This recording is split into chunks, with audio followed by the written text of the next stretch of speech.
Gerrit Hasepoot burnt, A.D. 1556. In the summer of 1556 there was in the city of Nimeguen a faithful brother named Gerrit Hasepoot, a tailor by trade. Having fled from the city on account of severe persecution, he secretly returned, since his wife and children were still living there. He was seen by the bailiff's guard, who reported it to their master. The bailiff, a very bloodthirsty man, immediately went after him and took him with him. Thus this friend of Christ had to separate from his wife and children and go into prison, tribulation, and misery for the name of Jesus. When very severely examined by the lords of this world, he freely confessed his faith and was not ashamed of the truth. Romans 1:16. He was therefore sentenced to death by them, that is, to be burned at the stake, which sentence he received very bravely. This having taken place, his wife came to him into the city hall to speak with him once more, and to take leave and bid her dear husband farewell. She had in her arm an infant, which she could scarcely hold because of her great grief, when wine was poured out to him, as is customary to do in those sentenced to death. Proverbs 31:6. He said to his wife, I have no desire for this wine, but I hope to drink the new wine, which will be given to me above in the kingdom of my Father. Thus the two separated with great grief, and bade each other adieu in this world. For the woman could hardly stand on her feet any longer,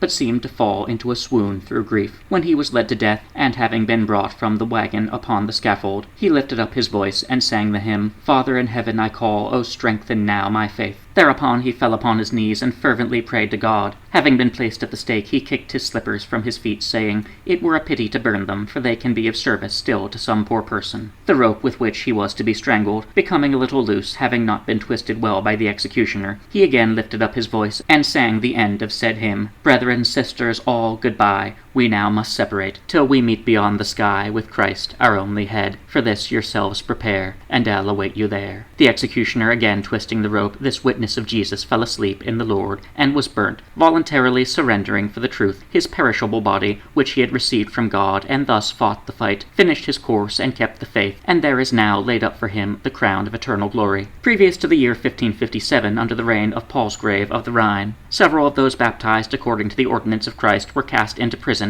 and exiled from the country, as appears from the preface to the Frankenthalische Gespräch, and also in the preface of the Audiobook of the year 1616, letter Y on the other side. From this it appears that the Baptist Christians at this time had to suffer not only from the Romanists, but also from those who had forsaken the Roman Church and many of her superstitions, from which it may be seen what great distress the Church of God then had to suffer, insomuch that freedom of conscience was nowhere to be found, since among the Papists they were deprived of their lives, and among other denominations, of the liberty to practice their religious worship.